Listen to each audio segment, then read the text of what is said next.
देहरादून के चिड़ियाघर में 6 साल का ये बाघ सजा काट रहा है। अपने बाड़े में टहल रहा ये खूंखार अब जू के बच्चों का एंटरटेनमेंट कर रहा है। कॉर्बेट नेशनल पार्क के जंगलों में कभी इसकी बादशाहत थी। कई किलोमीटर तक इसका इलाका फैला हुआ था, लेकिन इसका इलाका कुछ मीटर तक सिमट गया है और अब ये सलाखों के पीछे जैसे सजा काट रहा हो। लेकिन यहाँ ये अकेला नहीं है, इसके साथ इसी की उम्र का एक और बाघ है, वो भी यहाँ सजा काट रहा है। दरअसल इन दोनों बाघों को सजा के तौर पर देहरादून जू भेजा गया है। इन दोनों बाघों को हमलावर के रूप में चिन्हित किया गया। इन दोनों ही बाघों ने लोगों पर हमला किया, कई लोग घायल हो गए, जिसके बाद अब इन्हें पकड़कर ढेला के रेस्क्यू सेंटर भेजा गया है। फरवरी 2024 में कॉर्बेट के ढेला रेस्क्यू सेंटर से इन दोनों बाघों को ट्रैंकुलाइज कर देहरादून लाया गया। लाने से पहले इनका हेल्थ चेकअप किया गया। इसके बाद सेंट्रल जू अथॉरिटी से अनुमति मिलने के बाद इसे आम लोगों के लिए देहरादून जू के बाड़े में खोल दिया गया। कॉर्बेट नेशनल पार्क में एक ढेला रेंज है। ढेला रेंज में हमारा रेस्क्यू सेंटर है फॉरेस्ट डिपार्टमेंट का। तो वहाँ पे काफ़ी बाघ रेस्क्यू करके रखे हुए थे।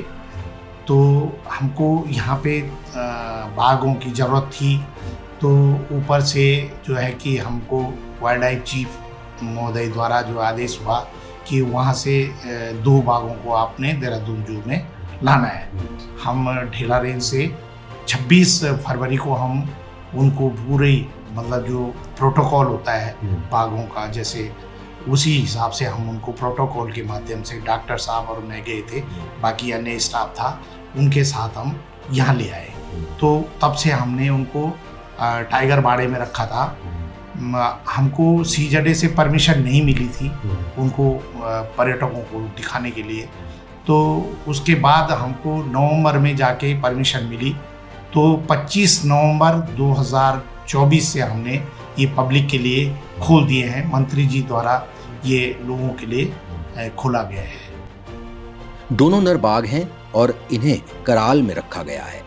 जंगल के बाड़े में आने के बाद वो बहुत एग्रेसिव थे, बहुत गुस्से में थे, लेकिन अब वो ढल गए हैं और अब वो आराम से घूमते हैं। पब्लिक भी उन्हें भाने लगी है।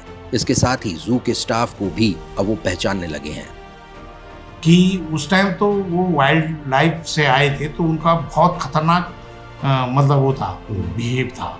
तो घुर्राते थे बहुत ज़बरदस्त, मतलब वहाँ पे आदमी बिल्कुल दहल जाता था।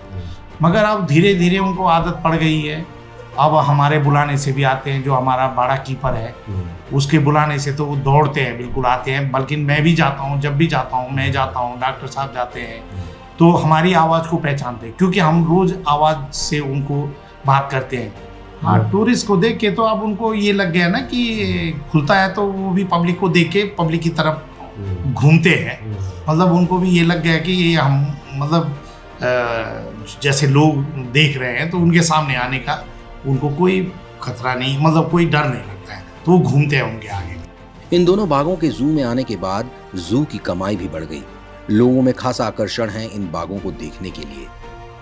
जब से टाइगर आया है तो हमारी आमदनी में भी मतलब जो जू का रेवेन्यू है वो बढ़ा है, फुटफॉल बढ़ा है। और लोगों को ये लगता है कि बहुत अच्छा है, क्योंकि कॉर्बेट नेशनल पार्क में जाते हैं लोग तो 100% देख के नहीं आते, क्योंकि वहाँ पे कभी दिखता है कभी नहीं दिखता है, क्योंकि सफारी क्षेत्र होता है। तो कभी दिख गया, किसी को दिख गया, क्योंकि लोग यहाँ पे बताते भी हैं कि साहब हम वहाँ गए थे, हम तो 2 बार गए, 3 बार गए, हमको तो कभी दिखा नहीं। और यहाँ पे तो सेवर जो है कि उनके दीदार कर रहे हैं और बहुत नज़दीक से कर रहे हैं, तो लोगों को अच्छा लगता है और लोग बड़े खुश हैं। और हम भी खुश होते हैं कि लोग अगर खुश हैं तो इसका मतलब जो है कि अच्छा लगता है लोगों को, तो अच्छा ही है। तब से लोगों का संख्या में वृद्धि हुई है।